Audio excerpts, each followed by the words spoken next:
Hi guys, today we're going to use this little Fergie and where I can show you how I winterize a tractor. So let's get started.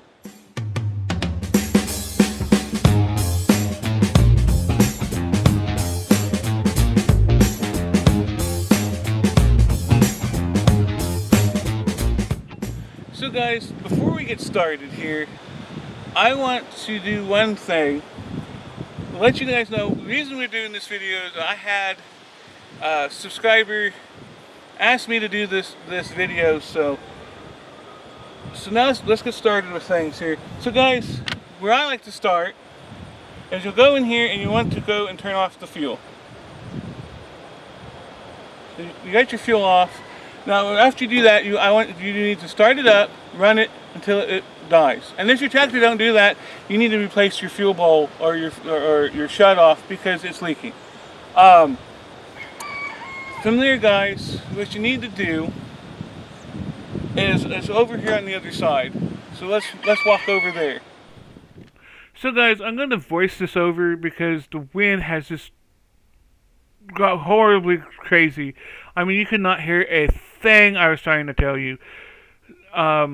Guys, what I'm going to do is, we want to do now is go ahead, we want to pull the plug on this side, and if there's not a plug, there should be like a little pitcock, and if there's not a pitcock, some of them has a little, you can adjust it, there's a needle that you adjust the bottom side. Go ahead and remove that, and make sure you get all the fuel out. When you get all the fuel out of the system is to, there's little ports in there, and you want to make sure those little ports get completely emptied, because even though yeah, we ran it and everything, but there's still some fuel in there in the bottom of that carburetor there. So, and you want to get it down past below that part of it empty. The gaskets, you don't need to worry about it drying out. It's actually better for it to be dry than it is to sit there with wet, because that fuel will slowly eat at it as well. You want to get everything out of there, the system, and you don't want to leave any fuel in there. That's because, like I said, those passages will gunk up. And so guys, now we're going to talk about fuel in the tank.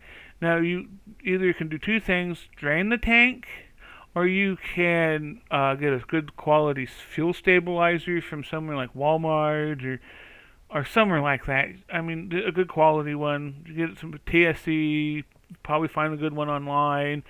But you want to do is put a fuel stabilizer in there.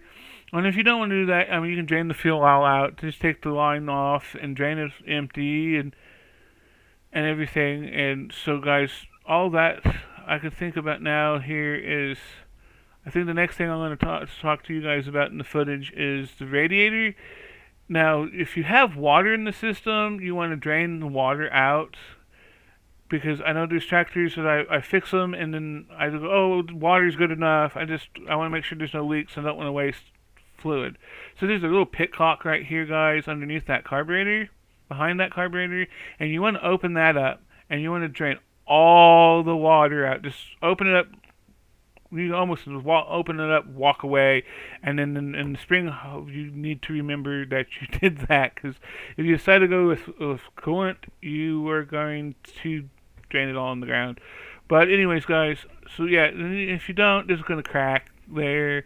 I've seen them pop tops of radiators off. I've seen them break other things. But anyways, guys, what I'm talking about in the video there is you need to get a little tester for the water, for the coolant, if you have coolant in there, and you need to go get some in your little tester, and you want to look at it, and it should be either little floating balls or little floating discs, or some have a thing that floats up, and you want to check and see where your coolant how cold your coolant is good. So anyways, guys, that's about all I need to say on that. The next thing here is I'm talking about is the transmission. You want to make sure that the oil looks like this does here, nice and pretty and golden, because If it's all milky looking or kind of cloudy, that means you have water in the system, and you're going to you need to drain that all out and get rid of it, because you're going to want to take off, and you're going to get on the tractor, you're going to try to go shooting down the road to go help the neighbor that got stuck. And you're not going to go anywhere because your transmission is a big block of ice, basically. And I actually have seen tractors, the crazy deal I've gotten, that the transmission case got split because it set all these years with water in there, and it froze and it froze and it froze and it split it. So, guys, make sure that's good and clear and clean, and everything is golden there. Only other thing, I don't know if I mentioned in this clip or not, is you might check the oil and change it if you need to.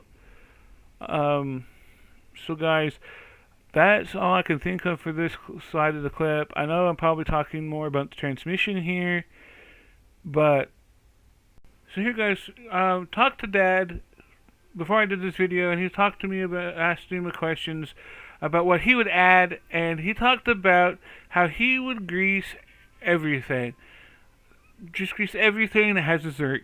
He said that especially if you're going to leave it outside, that you need to do that, because like I've shown you there in the video, you need to grease that. That way the ball joints don't lock up, and you're not going to have problems getting it to steer in the spring and stuff, because like you're winterizing this thing, alright? So you want to do that.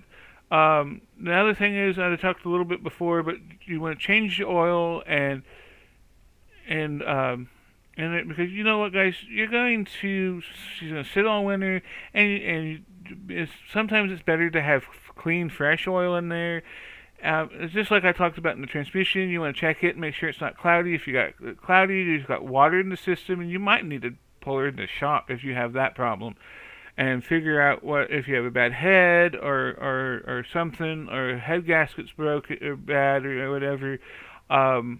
So guys, like I was saying, change the oil. You might as well. It's going to be ready for you in the spring that way, and then you don't have to completely worry about any more than that. And all you got to do is get on it in the spring and go, and you're ready to go. And you can put your implements on it and do your garden stuff, or drag your. So guys, I think this is the point where we end the video. So if you feel like it's worth sharing, go for it. Other than that, guys, thanks for coming and watching, and I'll see you next time. Bye.